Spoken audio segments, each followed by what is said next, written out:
On show 483, Elon says 80%'s your limits, a new electric Skoda, and of course your answers to question of the week.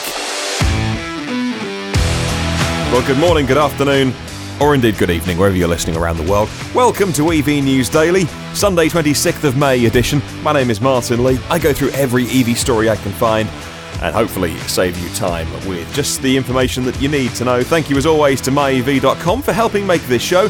They indeed have built the world's first marketplace all about buying and selling only electric cars. If you're in the USA, go check it out, myev.com. Right, we've got some new Patreon producers to thank. I'll start with these two, and a big one tomorrow, by the way, and a new partner of the show. For now, though, new Patreon producers. Hello simply to Phil. That's all it came through as. So, Phil, if you have a surname and you'd like me to say it, let me know. And also new producer David Kinch. Hello, David. Hello, Phil. Thank you so much for your support, both moral and of course financial, helping to pay the bills. Two new Patreon producers and a biggie that I'll mention tomorrow. Anyway, let's kick off with another big bit of news in the world of cars, all because of what electrification is doing. Fiat Chrysler Automobiles, you'll hear them called FCA, and the French carmaker Renault are holding discussions about a possible alliance aimed at strengthening both companies' competitiveness in Europe and other parts of the world. A person familiar with the matter said on Saturday.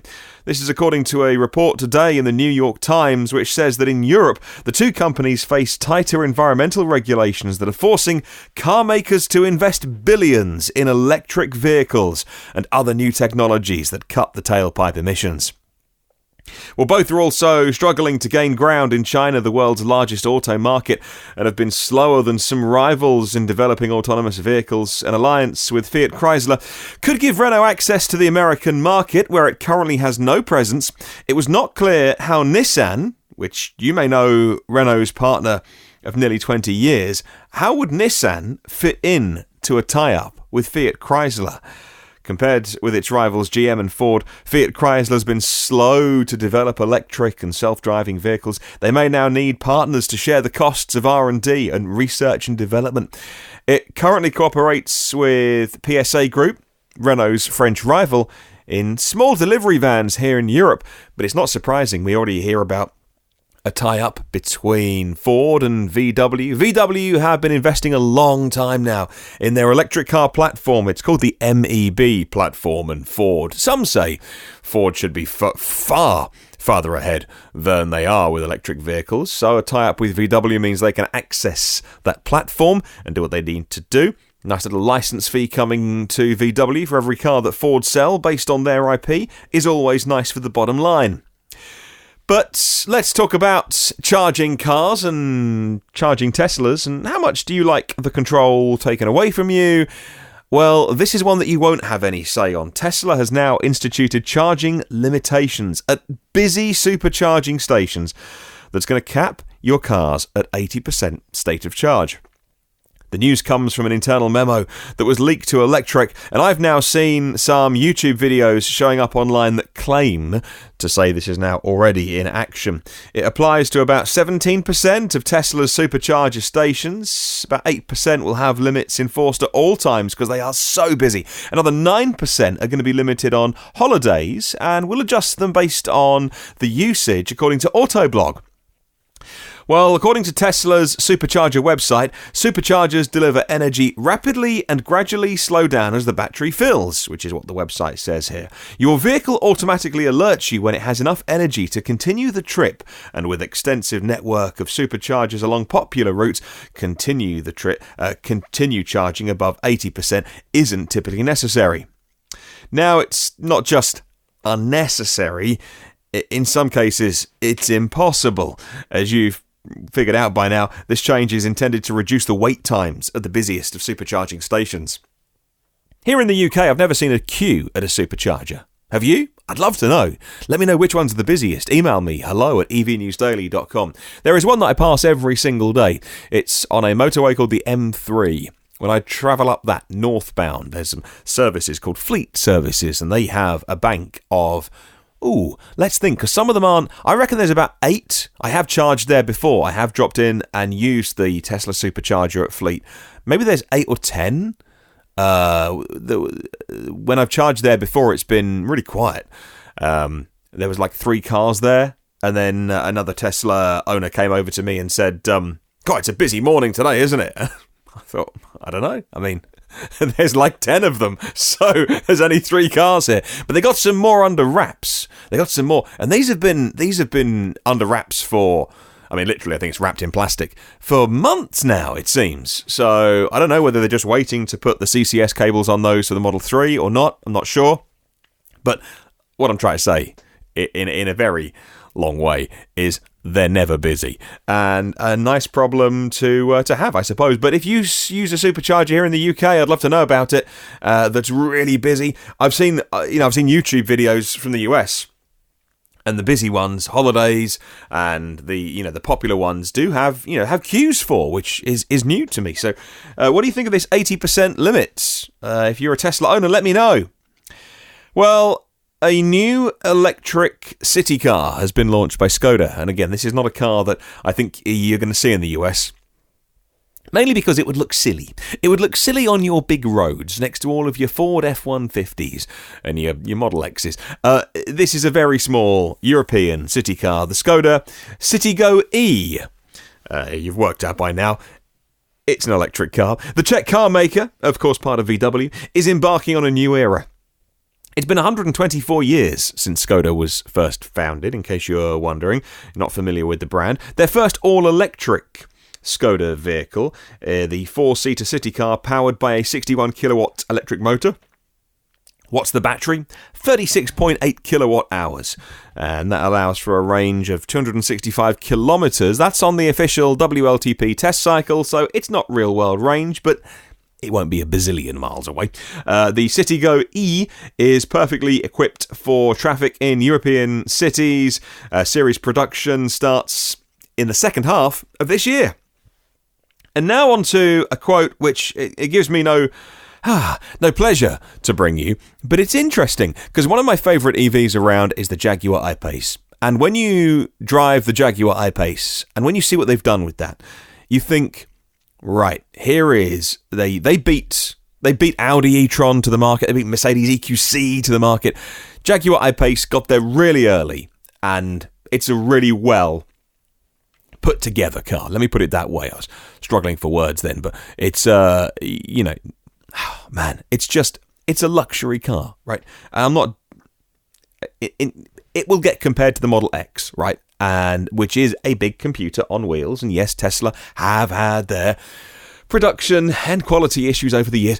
The Jaguar I-Pace, not built by Jaguar, built by a company called Magna, who make cars for other people and know how to make really, really nice cars.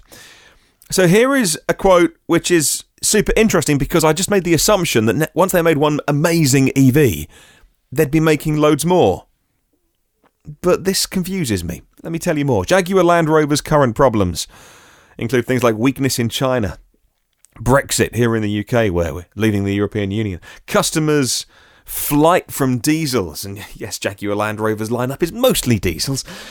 They're weighing really heavily on not just them, but their parent company, Tata.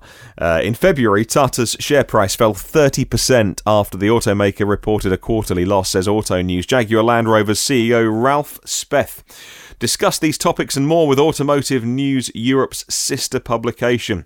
They asked the question, here's the question they asked, and it was this. As demand for diesels and V8 gas engines declines, do you ever question your powertrain strategy? And this is what Ralph Speth said. He's the CEO. And I quote, "No, definitely not. I believe we will continue to need this mix. According to industry forecasters, a global share of 20% to 30% for electrified vehicles is expected by 2025. When you turn this around, it means that 70 to 80% of all vehicles around the world will have conventional engines. Let me add that today's diesels, which are absolutely CO2 efficient and clean, on one hand, the products are too expensive, electric cars are too expensive. On the other hand, the infrastructure is still too inconvenient and unreliable. So, electric cars tend to be for people with deep pockets." End quote. Yikes. This is the CEO of Jaguar Land Rover saying the future, 80% in his mind of the future, is diesel and gas. And it's just kind of strange. It kind of, brings me no pleasure bringing you that quote. But you want to hear someone raving about an electric future. And even then he said electrified vehicles in their range, not pure electrics. Could the I-Pace be the only electric car that Jaguar make before they have some real problems and don't develop any more? I just assume not. I just assume they've done such an amazing job with the I-Pace that this was the tip of the iceberg. And then I read this quote and you go, well, hang on, this is the guy in charge of signing off the budgets. And he's singing the praises of diesel and gas. And the former head of Volkswagen did that. And not long after, he was no longer the head of Volkswagen. They put somebody else in his place. It was... I think it's a strange quote to give. And here is someone who I can't imagine must be under immeasurable stress and strain trying to turn around Jaguar Land Rover. I just presumed the future was for them electric. But he says, on one hand, electric cars, the products are too expensive. The infrastructure's too inconvenient and unreliable. Electric cars are for people with deep pockets. Are you joking? I have not got deep pockets, my friend. And there's one in my driveway. Let's move on to question of the week. This week we were asking you if where your EV is made is of any importance to you. David Nye says, "G'day, mate, from Brizzy." Must be all heading into winter now, I imagine, down under. We're just starting to get some sunshine in the Northern Hemisphere, and let me tell you, it's bloomin' lovely. Location of manufacturing, says David Nye, is certainly one factor to consider. We all like to support local jobs. However, at the end of the day, buying a car is an expensive and complex choice, so most people will, very likely, rate other factors more highly when deciding their choice of car to fit their circumstances. Tom Raftery says, "My filter when choosing cars is emissions. My last car in 2008 was a Prius. It was that or a Ford Focus C-Max. Both were around the same emissions, and thanks to a subvention for hybrids, both were around the same price. So I went for the Prius as it was the better car, and for my car, and my current car is a Leaf.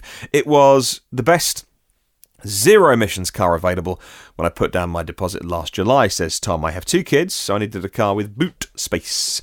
The Leaf has the best boot space of all EVs in that class. The e-Niro comes close, but it wasn't available last July." So, no, he doesn't care where the car is made. Other things are more important. Andrew Jacobs says, "I live in Australia, so we don't have any locally made cars anymore. I don't care who makes it. Toyota still has a factory in South Australia making Camry hybrids, but no one in Australia considers a Toyota an Australian car." Howard Anthony Smith on email said, "In the past, I would purchase cars based on the reputation of the manufacturing. Cars produced in Japan or Germany were the top 2 choices. Over the years, as I've gained a better understanding of supply chains, I've shifted to purchasing cars that are assembled domestically because of my concerns about the carbon footprint of shipping automobiles around the globe. This especially makes sense when purchasing electric vehicles if the reason for the purchase is to reduce greenhouse gases in the transportation sector. If I lived in Europe, I would be looking for a Renault 208. I currently live in the United States and in debating whether or not I should wait for an electric pickup truck or just purchase a Model 3. Who knows what will be available in 2 years when I make the purchase. I hope the domestically produced electric car offerings give me a difficult choice to make."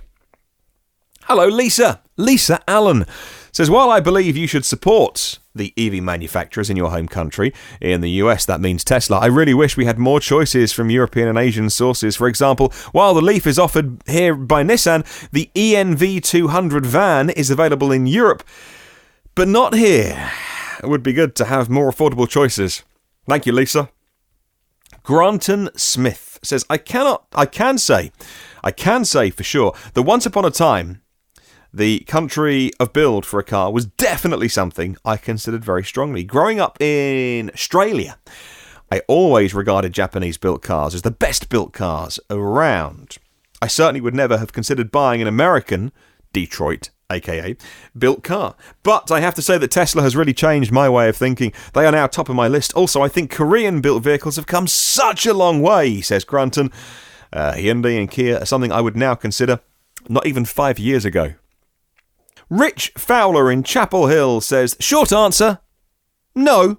Long answer, some American cars are now made in Mexico and Canada. Some Japanese cars are made in the USA and the UK. So are German cars. It doesn't matter to me at all anymore.